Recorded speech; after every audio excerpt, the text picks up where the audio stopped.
오늘 본문 처음에 보면은 예수께서 예루살렘으로 가실 때에 사마리아와 갈릴리 사이로 지나가시다가 한 마을에 들어가시. 복음서에 보면 예수님이 지나가시다가 어느 지역에서 야 여기 좀 들어가자 이렇게 해서 잠시 들어가는 장면이 자주 등장합니다. 어떤 목적지를 향해서 가는 길 쭉 가고 있습니다. 그런데 어떤 한 특정한 지역을 지나가시던 중에 약간의 즉흥적인 듯한 그런 모습. 야 여기 좀 들렀다 가자, 들어가자. 이런 모습들이 이제 좀 종종 나오는데 우연을 가장한 어떤 필연적인 방문인 거죠. 일종의 예수님의 동선의 즉흥이란 모든 어떤 즉흥적으로 보여지는 것들도 다 계획 가운데 있다고 우리는 믿고 있으니까 삭개오를 만날 때도 그렇죠. 여리고를 들어가서 지나가시는 길에 마치 일정에도 없던 것처럼 삭개오 집에 들어가 버렸습니다. 쑥. 그냥 아예 머물기까지 하시죠. 여리고 근처를 지나가실 때 길가에 있는 바디메오라는 맹인을 보고 그냥 지나치지 않고 그의 삶 안으로 들어가십니다. 예수님이 세리 마태를 부르실 때도 지나가시는 길에 그냥 만나서 제자로 부르십니다. 우물가에서 만난 사마리아 여인도 마찬가지고 나인성 과부도 마찬가지입니다. 예수님이 지나가시는 길에 멈춰서서 어떤 사람의 삶 안으로 들어가실 때 그 만났던 사람들의 공통점이 있습니다. 전부 다 사회적으로 소외되고 그리고 신체적으로 사람들에게 배척받는, 직업적으로 어떤 좀 터부시 되는 직업을 가진 세리라든가 창기라든가 이런 직업을 가진 사람, 전염병에 걸려서 격리된 사람, 일부러 그런 사람들은 예수님이 의도적으로 그런 사람들의 삶 안으로 들어가십니다. 그래서 우연히 들른 것 같지만 사실은 예수님은 항상 예수님의 삶은 소외되고 배척받고 격리된 사람들의 삶 안으로 예수님은 지속적으로 들어가시더라는 거죠. 그러니까 공동체 바깥에서 소외된 사람들, 그 사람들의 중심으로 들어가신다는 겁니다. 우리도 그렇지만 주류로 들어가고 싶잖아요. 어떤 상류층, 소위 말하는, 그래서 어떤 그 사회의 코어 안으로 들어가고 싶은 욕망은 누구한테나 다 있잖아요. 나는 항상 주변에서만 살고 싶어. 그런 사람도 있을 수 있겠지만 코어로 들어가고 싶어요. 모두가. 근데 예수님을 보면 항상 주류로 들어갈 수 있는 모든 기회를 다 일부러 걷어차고 애써 소외된 계층과 주변부로 들어가십니다. 예수님은. 그 소외된 사람들의 중심 안으로 들어가십니다. 그래서 오늘 예수께서 어디로 가실 때에 사마리아와 갈릴리 사이로 지나가시다가 어디로? 예루살렘으로 가시잖아요. 예수님이 예루살렘으로 가시는 목적이 뭡니까? 예루살렘의 코어는 어디죠? 예루살렘의 중심은 어디입니까? 성전입니다. 그럼 예수님의 목적지는 성전일까요? 예수님은 예루살렘이라는 도시를 갈 때도 그 도시의 코어로 들어가시는 것이 아니라 어디로 가냐? 그 예루살렘 바깥에 있는 골고다 언덕이 최종 목적지였습니다. 예수님의 삶 전체를 관통해 볼 때 항상 예수님은 주변부에 있는 사람들, 예수님의 마지막 삶의 여정조차도 어디로 향했냐? 예루살렘 바깥에 있는 성전이 아닌 골고다 언덕을 향해서 가고 있었다는 것이, 중심부인 성전이 아니라 그게 마지막 목적지였다는 것입니다. 그리고 예수님이 들어가는 모든 곳마다 그곳에서는 몸의 회복이 있었고 영의 회복이 있었고 귀신이 쫓겨나가고 몸이 회복되고 심지어 죽은 사람이 살아나고, 그리고 궁극적으로는 어울리지 못하던 배척나하던 그 공동체로부터 받아들여지는 그런 회복들이 일어났습니다. 나병 환자라는 것 지금 뭐 우리 시대랑은 이때는 많이 다르죠. 지금 뭐 그렇게까지 배척되는 사람들은 아니잖아요. 이 당시에 나병 환자들에 대한 사회적 인식, 사람들의 선입견들이 있었죠.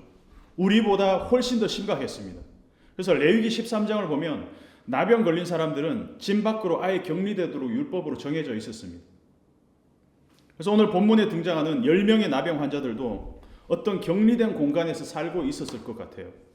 그 와중에 예수라는 사람이 우리 지역을 지나간다는 소문이 들렸겠죠. 이런 소문이 돌았을 것 같아요. 글쎄, 그 예수라는 사람은 못 고치는 병이 없대. 귀신도 쫓아낸대. 죽은 사람도 살린대. 그럼 우리 같은 나병도 고칠 수 있을까?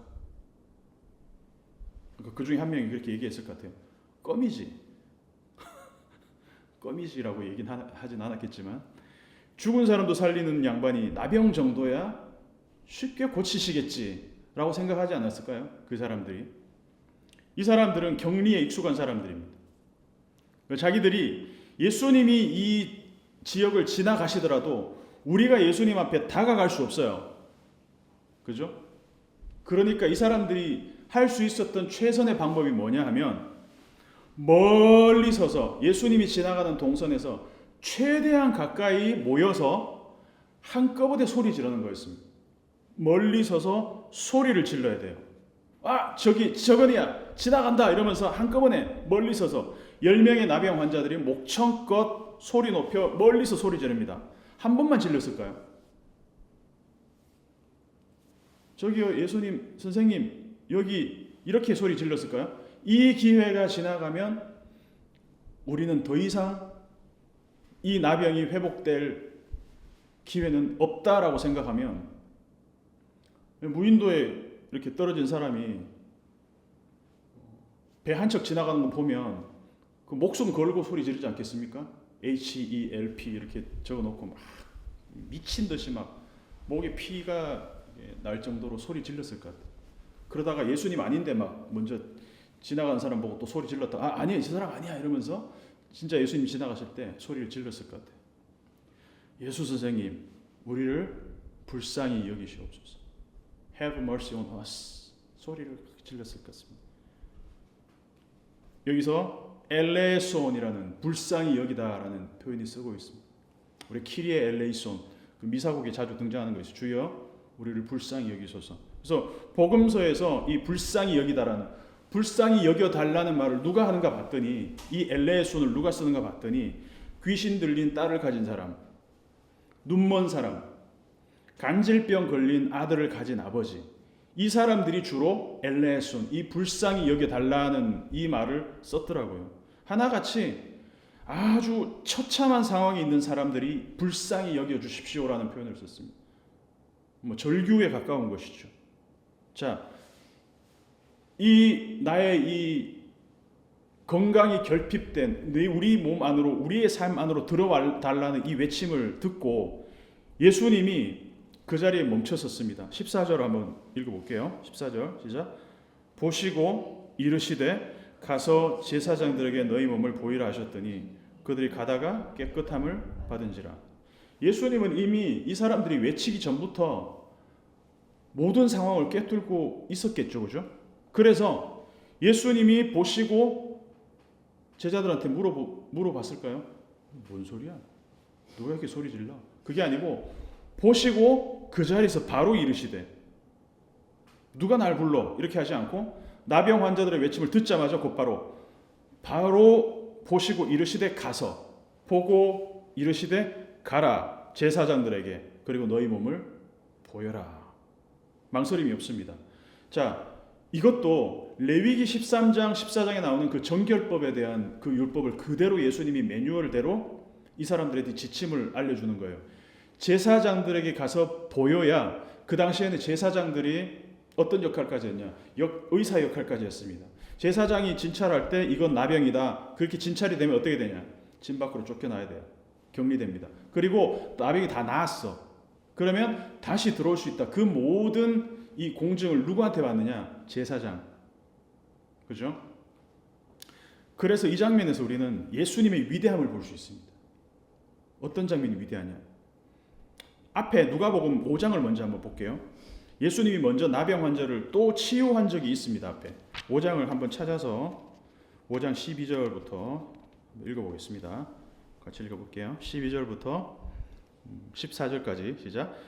예수께서 한 동네에 계실 때에 온 몸에 나병 걸린 사람이 있어 예수를 보고 엎드려 구하여 이르되 주여 원하시면 나를 깨끗하게 하실 수 있나이다 하니 예수께서 손을 내밀어 그에게 대시며 이르시되 내가 원하노니 깨끗함을 받으라 하신대 나병이 곧 떠나니라.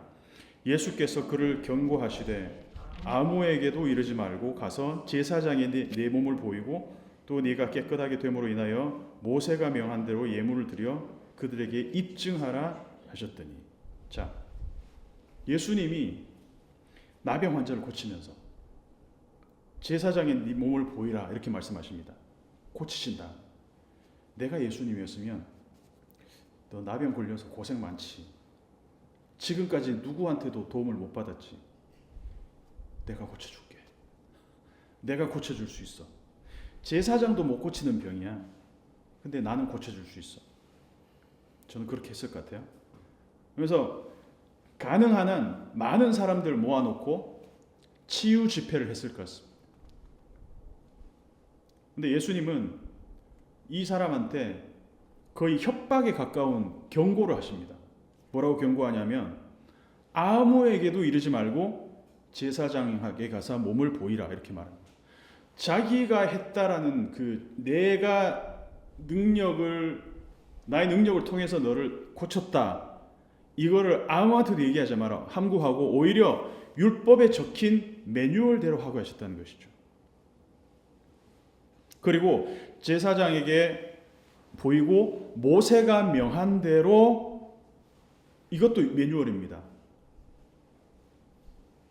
그러면 이 사람은 예수님 말씀대로 정말 아무한테도 이러지 말고 조용하게 있었을까요? 그 다음 절을 보면 15절 예수의 소문이 더욱 퍼지매 무슨 말입니까? 그냥 온 동네방네 그냥 다 얘기했다는 거예요. 예수님이 아무에게도 이러지 말래 경고까지 했는데 얼마나 건질거렸을까? 이 소문이 어디서 났겠습니까? 본인 입으로 얘기하지 않았겠어요? 예수님은 자기의 특별한 능력, 신적인 그 능력을 의도적으로 감추십니다. 나병 환자들은 예수님이 하신 말씀 그대로 따랐습니다. 그리고 오늘 본문에서 가는 도중에 병이 나왔습니다. 가다가 깨끗함을 받은지라. 아까 5장에서처럼 예수님은 자기 자신이 치유의 주체가 되기를 철저하게 감추셨어요. 자, 너 일단 치유가 된 다음에 가라고 해도 되잖아요. 그런데 그냥 가라고 해놓고 그냥 가다가 치유를 받았으면 이렇게 생각할 수도 있겠죠. 가는 길에 우리가 나음을 받았네? 예수님이 명시적으로 내가 너희를 고쳤어라고 하지 않았기 때문에 이게 저절로 나은 건지 저분이 말씀하셨기 때문에 나은 건지 긴가민가 했을 수도 상관없다. 예수님에게는 상관없다는 것이죠. 그냥 예수님은 자기가 주체가 되기를 원하지 않고 율법의 매뉴얼대로 합니다. 율법을 존중하십니다. 예수님은 굉장히 개혁적인 사람이었습니다. 다니는 곳마다 신선한 말씀과 신선한 어떤 가르침과 치유 행적, 축귀, 모든 사역들을 가르치고 전파하고 사람들을 고치는 그 과정 보면서 기득권 정치인들이나 종교인들에게는 아주 위협의 대상이었어요. 왜? 너무 달랐으니까. 그 사람들과는. 만약에 그래서 예수님이 이 기존의 질서를 다 뒤엎고 자기가 중심이 되는 세상을 만들어 보기로 작정하셨다면 어떻게 했을까? 내 중심으로 이 세계, 이 이스라엘, 예루살렘, 그리고 이 로마까지도 내 중심으로 질서가 재편되도록 예수님이 그 사회의 코어 안으로 들어가셨을 겁니다. 헤게모니를 잡고 사람들을 모으고 인기를 끌고 그런 작업들을 하지 않았을까요? 근데 예수님은 굉장히 개혁적인 분이었고 개혁적인 사역을 하셨음에도 불구하고 기존의 율법과 기존의 질서를 철저하게 존중했습니다. 구약의 율법을 그대로 지킵니다. 어떤 종교적 전통을 그대로 따릅니다. 그리고 가이사를 존중합니다. 가이사의 것은 가이사예요. 정치제도, 종교제도, 율법, 전통, 예수님은 하나도 건드리지 않습니다. 오히려 다 존중합니다. 그러면서 자기 자신은 굉장히 개혁적이고 굉장히 혁신적인 삶을 사셨습니다. 우리가 중세 유럽의 종교개혁을 얘기할 때 종교개혁하면 뭐가 떠오릅니까? 장 칼뱅, 마틴 루터, 사보나롤라, 스빙글리 이 사람들이 떠오르잖아요. 그래서 그 사람들은 위대한 종교개혁을 이룬 사람들이긴 하지만 동시에 정치적 질서에 대해서도 정면으로 도전장을 내민 사람들이었어요. 그래서 우리가 원하는 개혁은 사실상 우리는 필연적으로 어떤 그 개혁의 주체가 되는 영웅의 서사를 원합니다. 그렇지 않아요? 가이사, 야 당장 끌어내. 내가 가이사보다 더 위대한 왕이 될 수 있어. 기존의 구약 율법 그거 다 뒤집고 나로 인해서 새로운 질서, 새로운 은혜의 세계를 열겠어라고 할 수도 있었다는 거죠. 예수님 그렇게 하지 않으셨다는 거예요. 그래서 저는 이걸 보면서 그런 생각을 해봤어요. 한국 교회의 개혁을 얘기하고 한국 교회의 문제점과 이 모든 되어지는 행태들을 보면서 많은 비판의 목소리를 저도 그 중에 한 사람입니다. 교회에 대해서 비판합니다. 비판적인 목소리를 냅니다. 그러면서 은근히 나는 그 굉장히 개혁적인 마인드와 개혁적인 생각을 갖고 있는 존재라는 것을 알리고 싶어. 지금의 작금의 행태를 비판하는 동시에 내가 그 개혁적인 마인드로 그 선봉에 서 있다라는 것을 알아주기를 원한다. 그 우리의 욕망이잖아요. 우리 욕구잖아요. 근데 예수님이 전혀 그러지 않았다는 겁니다. 아주 개혁적인 삶을 사셨지만 그분은 기존의 질서를 너무너무 미련할 정도로 인정하셨다. 그리고 철저하게 자기 자신을 감추셨다. 자, 10명의 나병 환자들이 제사장에 가던 길에 깨끗하게 되었습니다. 그리고 그 중에 한 명이 자기 자신이 나았음을 보고 가던 길에서 다시 돌아와 예수님을 찾아와서 아주 큰 소리로 하나님께 영광을 돌립니다. 그리고 예수님 앞에 얼굴을 땅에 대고 엎드리면서 감사 인사를 드립니다. 이 사람은 사마리아 사람입니다. 왜 돌아왔을까요, 이 사람은? 그래서 이 사마리아 나병 환자의 이중고를 한번 생각해 봅시다. 이 사람은 나병에 걸려서 사회 공동체에서 격리돼서 살았겠죠. 동시에 사마리아 사람이라는 그 이방인이라는 정체성 때문에 이방인 취급받으면서 이중으로 소외된 삶을 살았을 거라는 것이죠.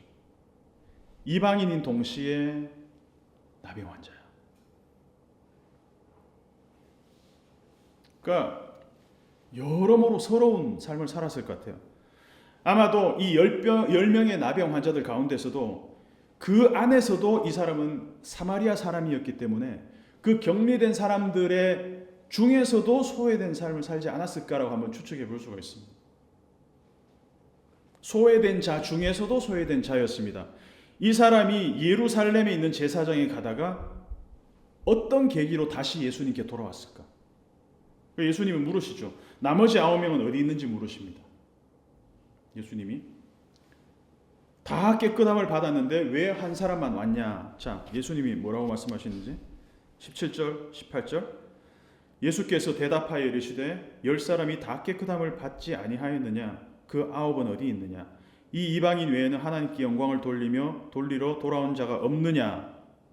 그리고 그에게 이르시되 일어나 가라, 네 믿음이 너를 구원하였느니라 하시니라. 이 싸가지 없는 9명. 예수님이 그런 의도로 말씀하셨을까요? 너는 너의 믿음이 너를 구원하였다. 나머지 9명은 저 지옥불에서 영원히 고통받아서 고통스럽게 죽으리라. 이 말씀인가요? 깨끗함을 받았다고 선포하셨어요. 왜냐하면 이 이방인 외에는 하나님께 영광을 돌리러 온 사람을 없느냐라고 말씀하시면서 이 이방인의 믿음을 상대적으로 최대치로 지금 끌어올리고 계시는 거죠. 이 한 사람만 구원받고 나머지 9명은 입 싹 닫고 코빼기도 안 보여서 전부 지옥으로 떨어졌다는 얘기가 아니고, 예수님을 다시 찾아온 이 사람의 믿음의 그 위대함을 더욱 돋보이게 하는 수사적 표현입니다. 가라, 너의 믿음이 너를 구원하였느니라. 최소한 나병 환자 10사람은 모두 다 기적적인 몸의 회복을 가다가 경험했습니다. 그죠? 그리고 이 사마리아 사람은 그 중에서 특별히 자기의 몸이 회복된 이 원인이 어디에 있을까를 생각했던 것 같아요. 내가 왜 나았지? 맞아. 우리가 소리쳤던 그분, 저 예수 선생님이란 분이 나를 낫게 해주셨구나. 그것을 깨닫고 몸의 회복을 알아차린 순간, 그 기쁨의 순간에 잠시 멈추어서서 생각을 했던 것 같습니다. 저분이 나를 고쳐주셨구나. 16절에는 그냥 발 아래 엎드렸다라고 번역되어 있는데 원어로는 얼굴이라는 표현이 들어갔습니다. 얼마나 감사하면 예수님의 발 아래 얼굴을 파묻고 엎드려서 감사를 드립니다. 지금 내가 누리는 이 모든 것들의 출발점이 어디에 있는지 한번 우리가 생각을 하고 멈추어 서서 되돌아봅시다. 그러면 그걸 우리가 묵상하면 그 종착점이 보입니다. 어디까지 나아갈 수 있는지.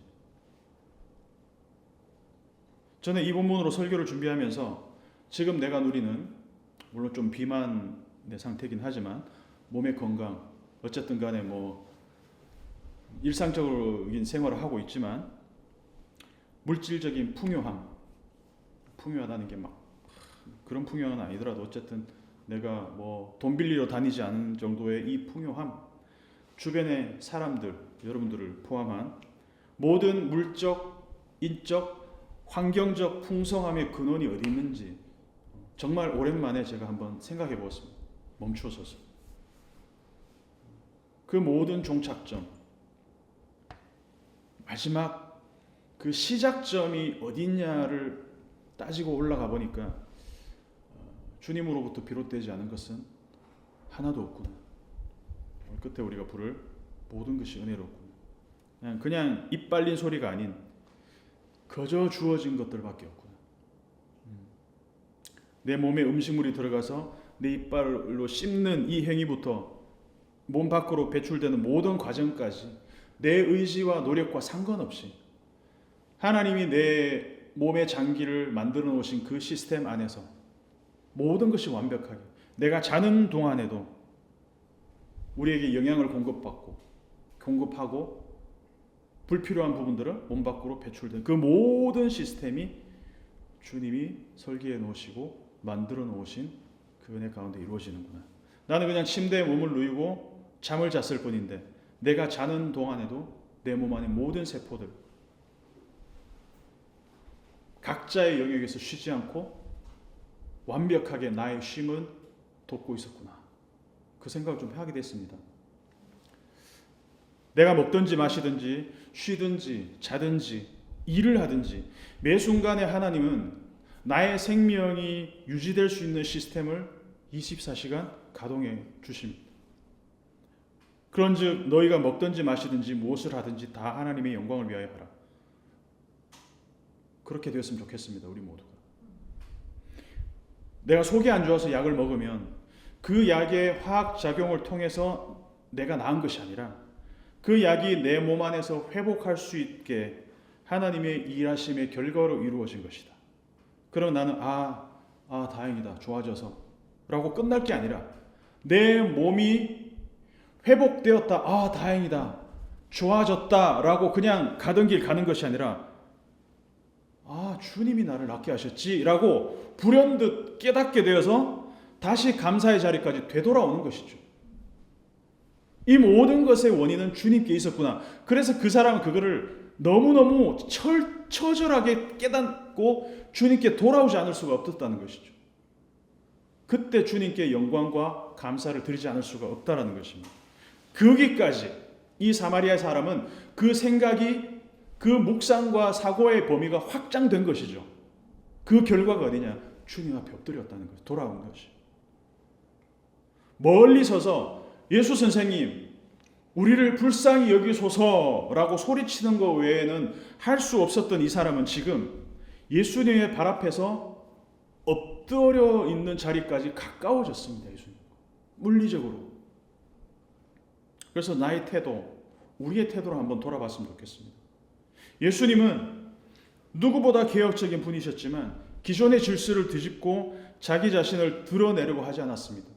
제사장의 진단을 받도록 하고 자기 자신은 기적의 주체로 드러내지 않으셨습니다. 모세의 명대로, 율법에 적힌 대로 이방인에게 구원을 선포하는 것, 이것도 이 당시에는 아주 개혁적인 선언이었습니다.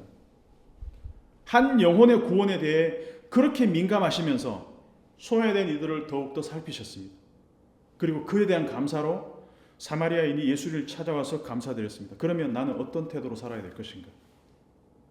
예수님은 개혁적이고 열린 마음으로 유연하게 사고하는 동시에 기존의 질서에 대해 부정적인 생각을 가질 필요는 없을 것 같은, 그래서 지금의 이 모든 질서를 우리가 인정하면서도 우리의 삶의 어떤 모습들은 예수님처럼 개혁적이고 진처적인 모습을 배워야 될 것 같고, 또 병에서 낫고 예수님께 감사를 드리는 이 사마리아의 모습에서는 병으로 인해서 정체성으로 인해 소외된 나를, 배척받는 나를 회복시킨 분께 끊임없이 나를 되돌아보고 내 생각의 범위를 확장시켜서 그분께 감사하는 삶을 놓지 않아야 되겠다는 것.